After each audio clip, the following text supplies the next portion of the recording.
वंदे मातरम दर्शक मित्रों, आप देख रहे हैं स्टार न्यूज नेटवर्क और मैं विजयकांत। उत्तर प्रदेश में प्रयागराज के थाना सराय ममरेज क्षेत्र से गांव नेदुला की बेटी काजल पांडे प्रयागराज शहर में रहकर सलोरी नामक क्षेत्र में एक लॉज में प्रतियोगी परीक्षाओं की तैयारी में गांव से दूर शिक्षारत थी। बताया जाता है कि कुछ सहेलियों के साथ सलोरी में एक ही लॉज किराए पर लेकर के सभी साथ में पढ़ाई की तैयारी कर रही थी। बताया जाता है कि काजल पांडे को किताब देने के बहाने फोन पर पहले मैसेज किया गया। जब मैसेज का जवाब नहीं मिला तो उसे फोन करके बुलाया गया। प्यार में धोखा देने जैसे शब्दों का उल्लेख करते हुए विवाद जानबूझकर अधिक बढ़ा दिया गया। वहीं कुछ लोगों का कहना है कि काजल अपने प्रेमी अमन के साथ किसी निर्जन स्थान पर घूमने के लिए गई थी, जहां पर काजल के साथ हैवानियत की गई। उसका गला काटकर कत्ल किया गया और साथ में ही उसे 100 फीट गहरे कुएं में फेंक दिया गया।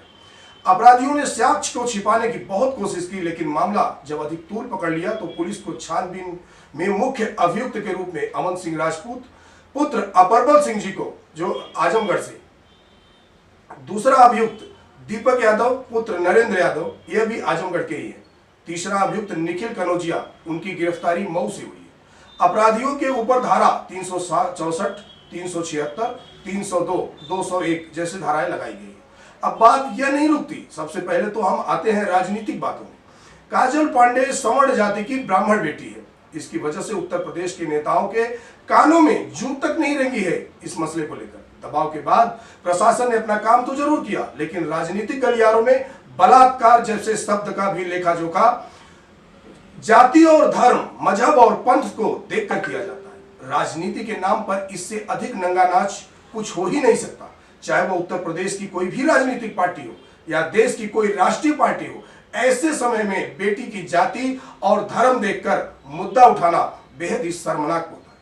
अब दूसरी बात होती है कि जब खूंखार अपराधी, जिनके कुत्सित मानसिकता में घृणित भावना भरी होती है, बेटियों को एक उपभोग की वस्तु समझकर उनके साथ खेलते हैं, ऐसे अपराधियों को सजा सुनाने में विलंब करती है कौन? देश की न्यायपालिका। जैसा कि उदाहरण है अभी अभी गोरखपुर में जो हुआ कि 2 वर्ष का पहले एक सजा सुनाई गई थी और रिटायर्ड फौजी की बेटी को न्याय नहीं मिल पाया। 2 वर्षों से मुकदमा चल रहा था। अंत में अपराधी को 2 बार धमकाने में तंग आ गया।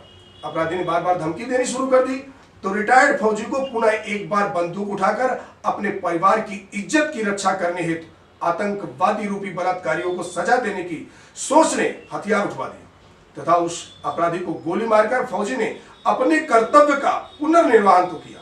हमारे देश में बलात्कार होने के बावजूद अपराधियों पर सारे साक्ष्य एकत्रित हो जाने के बावजूद भी कई वर्षों तक मुकदमे चलते रहते हैं, जिसके लाभ लेकर कई अपराधी छूट भी जाते हैं और कई अपराधी लालच देकर परिवार को खरीदने की कोशिश करते हैं और पीड़ित परिवार यदि उनकी लालच के सामने तैयार नहीं हुआ तो उसके साथ वह पूर्ण ऐसा व्यवहार करते हैं कि कोई अप्रिय घटना की धमकी देते हैं। अपनी बात किसी न किसी तरह से वे मनवा लेते हैं, जिसका सारा श्रेय भारत की न्यायपालिका को जाता है, भारत के उन बड़े बड़े न्यायाधीशों को जाता है जिनके पास ऐसे अपराधियों की सजा देने का उनके पास वक्त ही नहीं। अगर देश की न्यायपालिका में सुधार नहीं हुआ तो रिटायर्ड फौजी की तरह न जाने कितने पिता को हथियार उठाकर अपनी बेटी को न्याय दिलाने के लिए ऐसे अपराध करने ही होंगे। जो देश के न्यायपालिका अभी सुधार नहीं लाती है तो स्वयं में तो हर पीड़ित परिवार के किसी न किसी शख्स को हथियार उठाना पड़ेगा और उसे हथियार उठाने की पूरी जवाबदारी भारत की न्यायपालिका को जाती है। और भारत की न्यायपालिका के साथ साथ इस देश का सत्ता, शासन और प्रशासन पूर्ण रूप से गुनहगार है। ताजे समाचारों के लिए बने रहे हमारे साथ, देखते रहें स्टार न्यूज नेटवर्क। जय हिंद।